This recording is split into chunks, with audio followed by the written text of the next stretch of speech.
সাঁকরাইল ব্লকের দুটো দুর্গাপুজোর আনুষ্ঠানিক উদ্বোধন করলেন রাজ্যের মন্ত্রী বীরবাহা হাসদা। বৃহস্পতিবার মহাপঞ্চমীর দিন তিনি প্রথমে সাঁকরাইলের রোহিণী নতুন বাজার ব্যবসায়ী সমিতির সার্বজনীন দুর্গোৎসবের আনুষ্ঠানিক উদ্বোধন করেন।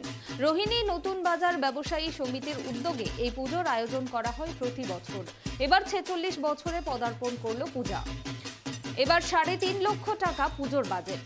রাজ্যের মন্ত্রী বীরবাহা হাসদা দুর্গাপুজোর আনুষ্ঠানিক উদ্বোধন করার পর ওই এলাকার দরিদ্র মানুষদের হাতে নতুন বস্ত্র তুলে দেন। এছাড়াও তিনি সাঁকরাইলের রগড়া সার্বজনীন দুর্গোৎসবের 75তম বর্ষের দুর্গাপুজোর আনুষ্ঠানিক উদ্বোধন করেন। রগড়া গ্রামবাসী বৃন্দের উদ্যোগে উদ্বোধনী অনুষ্ঠানের আয়োজন করা হয়। দুর্গাপুজোর উদ্বোধনী অনুষ্ঠানে উপস্থিত ছিলেন রাজ্যের মন্ত্রী বীরবাহা হাসদা, পঞ্চায়েত সমিতির সভাপতি ঝুনু বেরা, জেলা পরিষদের দলনেতা কমলকান্ত রাউত, প্রাক্তন বিধায়ক চুনিবালা হাসদা, জেলা পরিষদের সহসভাধিপতি অঞ্জলি দলুই সহ আরো অনেকে।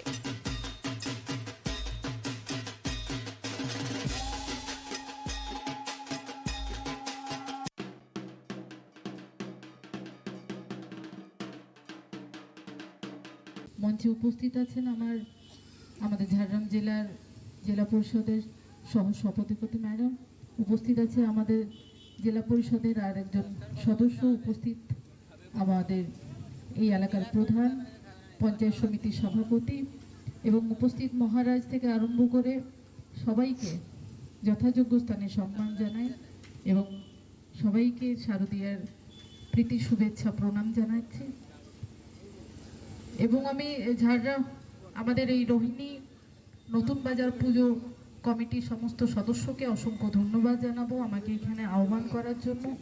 এত সুন্দর একটা গ্রামের ভেতরে একটা পুজো সত্যি খুব ভালো লাগছে এবং তার থেকেও ভালো লাগছে যে তারা যে আজকের দিনের কিছু মানুষের পাশে দাঁড়াবার লক্ষ্যে যে বস্ত্র বিতরণের যে কর্মসূচি নিয়েছে।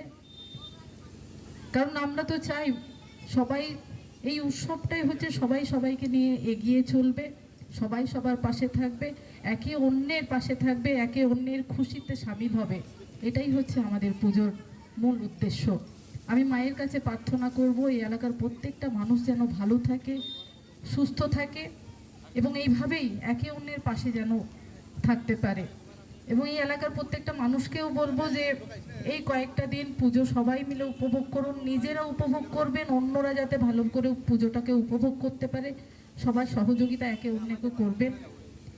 কারণ আমরা চাই, মায়ের কাছে এটাই বারবার আমি প্রার্থনা করব, প্রত্যেক দিনের অনেক রকম কাজ, অনেক কাজের সেই ক্লান্তি যাতে এই কয়েকদিন সবাই মুছে ফেলতে পারে এবং সবাই মিলে মায়ের কাছে আমরা প্রার্থনা করব এই এলাকার প্রত্যেকটা মানুষ ভালো থাকুক, এই এলাকাটা ভালো থাকুক। কারণ মা আমাদের কাছে কয়েকদিনের জন্য আসে, প্রত্যেক বছর আমরা কিন্তু এই দিনগুলোর জন্য অপেক্ষা করে থাকি যে মা কবে আসবেন আমাদের বাড়িতে, আমাদের কথা শুনবেন, আমাদের প্রার্থনা শুনবেন এবং আমাদেরকে ভালো রাখবেন।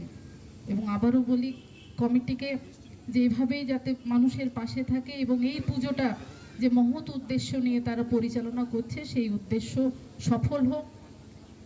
গুটি গুটি পায়ে যেভাবে এগিয়ে যাচ্ছে এই পুজোটা আবার সাফল্য একটা ভালো জায়গায় পৌঁছোক, আমাদের তরফ থেকে আমরা সব সময় আছি, এটাই আশা করব। এবং সবাইকে বলবো, এই এলাকার প্রত্যেকটা মানুষকে বলবো ভালো করে পুজোটাকে এই কয়েকদিন উপভোগ করুন এবং মায়ের কাছে আমিও প্রার্থনা করব আপনারা সবাই ভালো থাকুন, সুস্থ থাকুন।